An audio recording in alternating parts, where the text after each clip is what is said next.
आज खाने में ये बनेगा। समोसा? देवर जी को तो समोसा।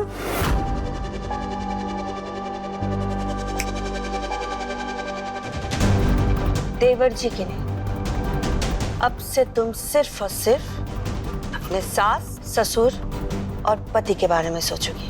अब से इस घर में सिर्फ और सिर्फ मेरे पसंद का खाना ही बनेगा।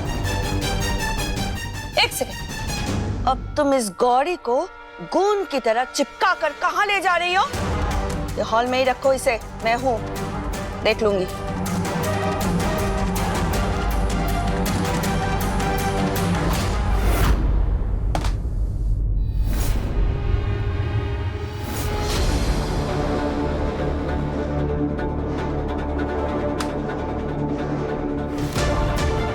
भगवान, यहाँ पे तो तेल की कुछ भी नहीं है। अब हम क्या करें? कोई बात नहीं, बिना तेल घी के भी बहुत सारा काम होता है, हम उसमें से ही कुछ बना देते हैं।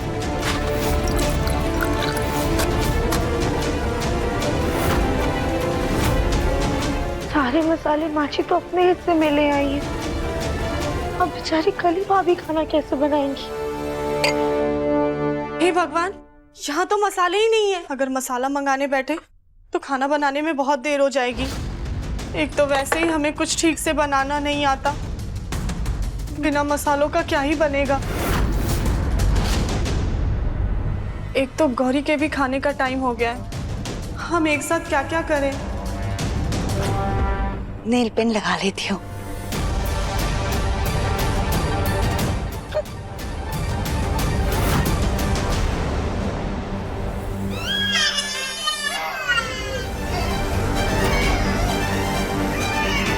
हे भगवान, गौरी रो रही है और यहाँ खाना नहीं बन रहा है।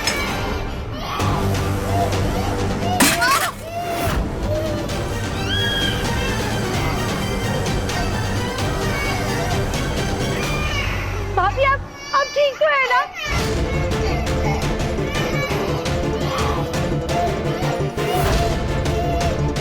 हे भगवान, अब हम क्या करें? भाभी का हाथ चल गया और गौरी रो रही है।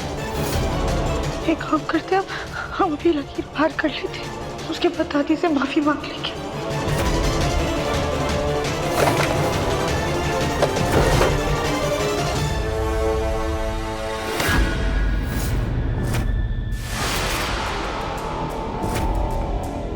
राधिका, ये तुम क्या करने जा रही थी? माँ जी, वो भाभी का हाथ जल गया, उनको ये क्रीम देने जा रहे थे।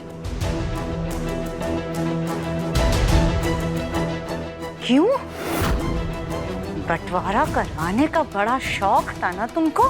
घर के अलग अलग 2 हिस्से करवा दिए हैं, तो अब भुगतो। माँ जी के बनाए हुए नियम का पालन सभी घर वाले कर रहे हैं, तो तुमको भी वो नियम मानने पड़ेंगे। अब चुप।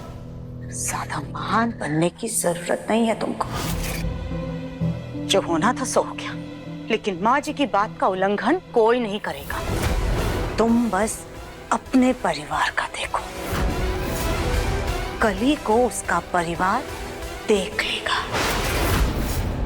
हाँ हाँ, मैं देख ही लूंगी अपने हक के हिस्से को। किसी को हमारे यहाँ दखल देने की कोई जरूरत नहीं है। पता नहीं ये कली क्या कर रही है अंदर। ये सब क्या है कली? तुमसे एक भी काम ढंग से क्यों नहीं हो पाता है? ना तुम बच्चा संभाल पाती हो, ना ही रसोई। सास जी, जरूर आप ही की बददुआ लगी होगी हमें। जितनी जुबान तुम्हारी चल रही है, उतना ही अगर हाथ चला लोगी तो काम भी जल्दी होगा। ये लो, आ गई तुम्हारी पूछ पीछे पीछे। पहले से तुम कुछ खिलाओ, फिर काम करो, ठीक?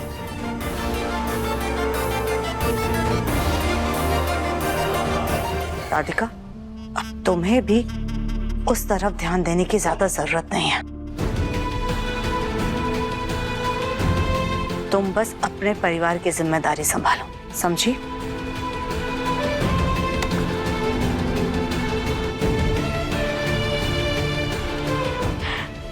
हम इस आधे अधूरे परिवार को अपना परिवार नहीं मानते। हमारा परिवार ही हमारा संसार है और हम अपने संसार को एक करके रहेंगे।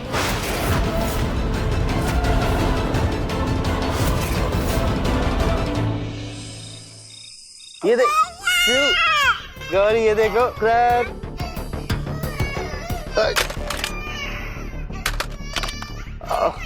गौरी बेटा बेटा शांत हो जा गौरी।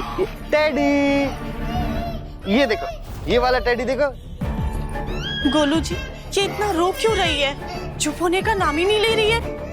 वही तो कली, राधिका के साथ सोने की आदत है ना, अब हमारे साथ एडजस्ट होने में टाइम लगेगा। और नहीं, लेकिन गोलू जी, सुलाना तो पड़ेगा ना, देवरानी जी को नहीं दे सकते, बंटवारा जो हो गया है। ऐसा करता हूँ, मैं इसे ना बाहर घुमाने लेकर जाता हूँ तो शायद शांत हो जाए। आ जाओ बेटा, आ जा आ जा आ जा आ जा। बाहर घूमने करने चलेंगे। गोलू जी, हम भी बाहर चलें। घूमने करने इस लड़की के रोने से मेरे कान में दर्द होने लगे। ये देख, अगर ये बच्ची उन लोग के साथ रह जाती तो क्या ही हो जाता। माँ, ये मेरी बेटी है, ये चाहे रोए चाहे जितना भी चिल्लाए, रहेगी मेरे पास ही। नहीं नहीं नहीं तो नहीं नहीं गोलू जी, हम भी चलते हैं। हाँ। अरे तुम कहाँ चली कली बिटिया? गोलू तू जा।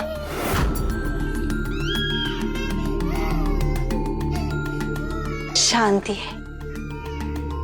कली बिटिया, ये लो, इसकी तैयारी करो, कल सुबह सुबह ये सब बनेगा। दाल मखनी, छोले भटूरे, कचौरी, वाह!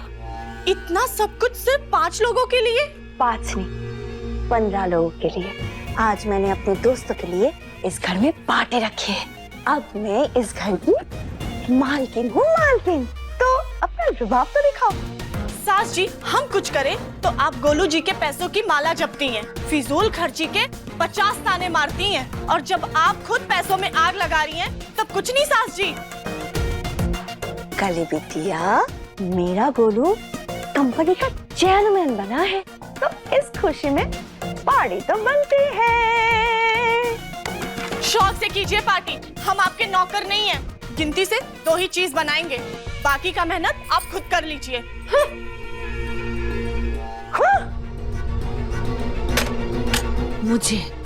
मुझे मना करी इस लड़की की तो। चलो, इसको तो मैं बाद में देख लूंगी। फिलहाल ये सब उस गोलमुखी से। नहीं, लेकिन वो गोलमुखी तो बंटवारे में उस हिस्से में चली गई है। चलो कोई बात नहीं, मालकिन बनने के लिए थोड़ी सी मेहनत तो करनी पड़ेगी।